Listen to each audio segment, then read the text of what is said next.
What is going on, beautiful people? Today we're talking about how narcissists react when you want to express yourself in an emotional way.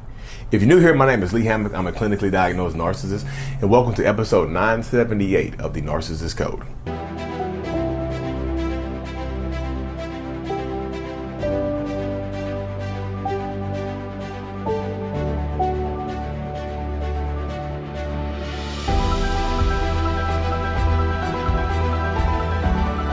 Boom. Welcome back. So, this is my third episode in a row using the episode numbers. How do y'all feel about that? Drop me some comments. 978. We're closing in on 1,000. If y'all say, Lee, I don't like the episode numbers, just keep it how you used to do it. And I'll do that, y'all. I'm asking for opinions. Give me your opinion. I appreciate y'all anyways, y'all. But yeah, how do narcissists react when you express yourself, when you want to express yourself, when you want to tell them how you feel, when you're trying to tell them how you feel about yourself and whatnot? Or not even how you feel about yourself. You're trying to tell them how you feel about certain situations. When you're trying to tell them how you feel about them. Ooh. Especially when you're trying to tell them how you feel about them. How do narcissists react? I know a lot of people, I know y'all y'all been following me long enough, and I've been, I know there's a lot of y'all follow me. I know y'all have some opinions on this topic and whatnot. So a lot of narcissistic people, when you try to express yourself emotionally, it really just depends, y'all. Because if those emotions don't benefit the narcissist or toxic person or whatever, you're probably going to get a negative reaction. They're probably going to react negatively to you, to your emotional expression, because your negative emotions don't benefit them in any way. Even sometimes, y'all, and it's gonna sound weird, even sometimes your positive emotions don't benefit them.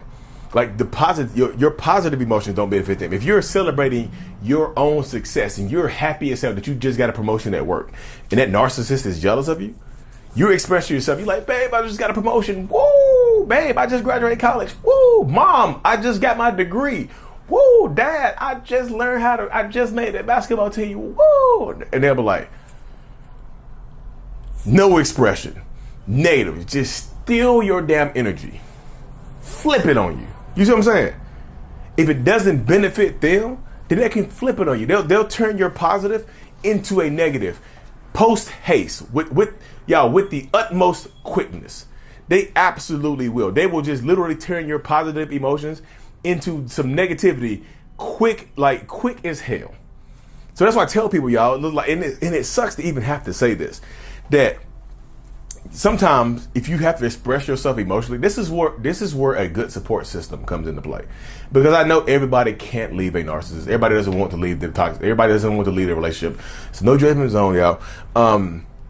So that's why having a support system comes into play. Because a lot of times, if you have emotions that you need to express that don't benefit that narcissistic person, then you might want to have somebody else to talk to about it first. You might want to have like a buffer to go home before you go home. Like if you have something, a negative situation at work, right? And you're crying and you're feeling bad about yourself. But let's back it up right here. This same situation can go a couple different ways, because your negative emotions right there could benefit the narcissist.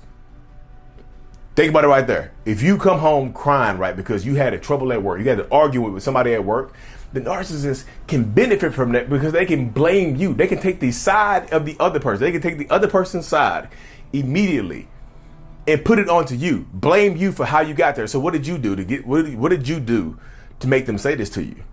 The other person actually has a point.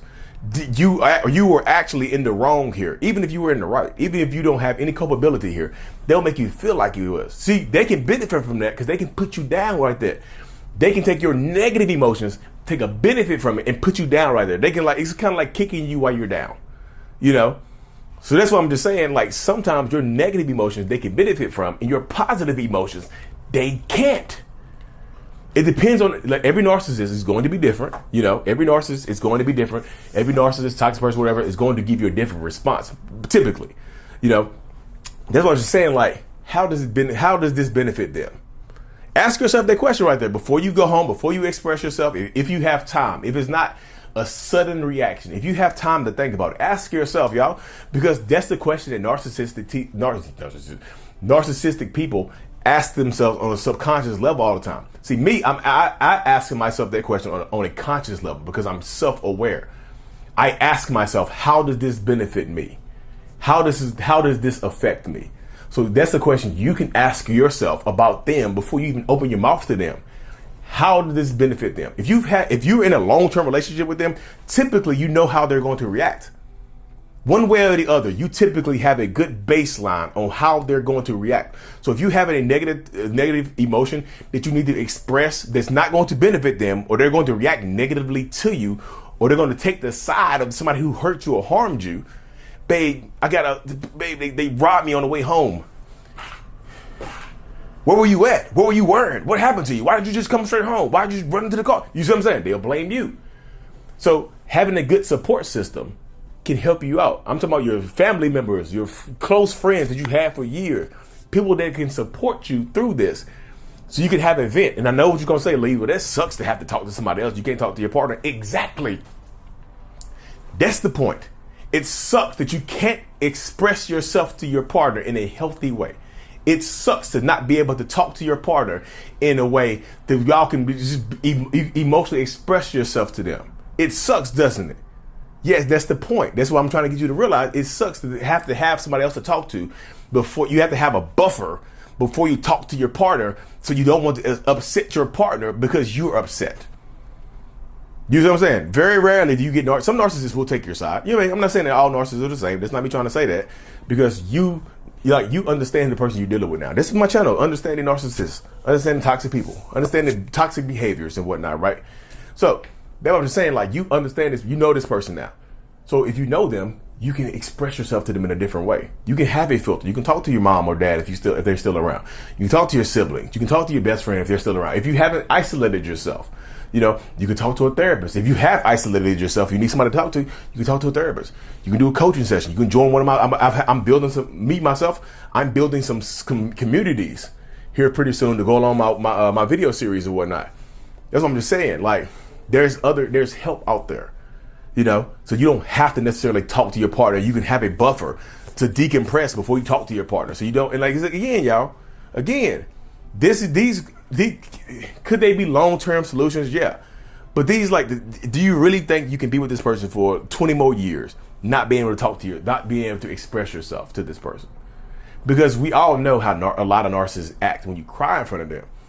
If you cry in front of a lot of narcissists, they assume that you're trying to use your tears to manipulate them with.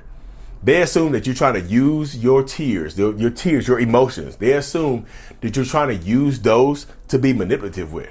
Like, you're trying to use those tears. Like, you're crying and you're hurt. Your father just passed away. Your dog just passed away. Your cat got hit by a car. Whatever it is. Your goldfish is belly up. You know what I mean? Your clownfish is belly up. Whatever your Nemo is, you got to flush Nemo down the toilet. You see what I'm saying? You're expressing yourself. You're crying, but you don't get any empathy from them. If you have a partner that you can't expect empathy from, where are you going to get it from? I'm just saying. I'm not saying this is a foolproof solution to have a support system that you can be empathetic with, because this is temporary. Because sooner or later you're gonna have to try to talk to your partner, because that's how, like, you grow. I mean, typically you end up growing further apart anyway. Once you understand that you can't communicate with them, you're already growing apart. In a healthy, happy relationship, you grow closer together over time. Yeah, is it like this sometimes in relationships? Yeah, that's how marriages are. That's how partnerships are. In and out sometimes. It's not gonna always be just even kill the whole time. Even the best couples argue. People be married for 40 years. You think they didn't argue and fuss and fight? I ain't talking about physically fight. I ain't talking about putting the boxing gloves on. Let's go outside, baby. You gotta throw the hands with me. I ain't saying they did that. You know what I mean? But a lot of couples argued and fussed and stuff like that. No couple is perfect. So that's what I'm trying to convey to y'all, that, like, having a support system, having somebody that you can convey your emotions to, helps you out right here. Because narcissistic people, when you're crying, when you need a shoulder to cry on, typically they're going to move their shoulder. Typically they're going to leave you by yourself to cry and heal on your own. You have to be able to self-soothe. Self-soothing and self-love help you in toxic relationships, because that narcissistic person isn't really going to give you any empathy, because they don't have a lot of empathy to give. Lack of empathy is one of the dominant traits of narcissistic personality disorder, of toxic behavior, of toxic people. They're going to have a lack of emotional empathy. They might understand what you're going through on a cognitive level, on just a human level. Oh, your dog passed away. I understand you're hurt. But are they going to be crying with you? Oh, the dog was mine too. Very, very rarely. I'm not saying they won't. I'm saying very rarely, because typically they're going to react negatively to your emotions. Because narcissists, I do believe this right here. I'll end on this. Narcissists have limited emotional capacity, which means they don't have a lot of emotion to go around for everybody else. They barely have enough for themselves. So they're not going to be there when you need them from an emotional standpoint. Typically, you're going to be like on an island by yourself to self-soothe, because they're not going to be there when you need them emotionally, y'all. Typically, when you need a narcissist emotionally, how they're going to react is in a selfish way. They're going to react in a way that serves them. When you need empathy, you might get anger. When you need empathy, you might get dismissive. When you get empathy, you might get left by yourself to cry by yourself. They might go out and party. I don't want to hear this crying. I'm going to all my friends. You know what I'm saying? I'm going to call my sister. I'm going to hang with my sister. I'm not going to hear this all day. So how do narcissists react when you express yourself emotionally? In a way that's beneficial to them. Anyways, y'all, let me hop off this thing. Make sure y'all check out my self-love journal on Amazon. If you have the self-love journal, this is my kid's book. My kid's book on Amazon. Remember, it's not your fault. If you have the kids book, hit a good review for me on there, y'all. Please, please, please. I know I said this in another video, but somebody left me a 1-star review on my book. Not because of the contents of the book. The book is good. Because Amazon sent them a copy that was cut off. So they left a 1-star review on the book. I'm like, Amazon did that. Anyways, y'all, I'm super thankful for y'all. Make sure you subscribe to the channel. Mental Healness is out. Peace. Thank you so much for making it to the end of my video. You are a mental healness rock star, and I appreciate you for being here. If you haven't already, make sure to click on the screen to subscribe to the channel and watch another one of my videos in my playlist. There's also a link available up here for you to purchase my kids' book. Remember, it's not your fault, on Amazon. So check that out. Thank you. I will see you in the next video. Peace.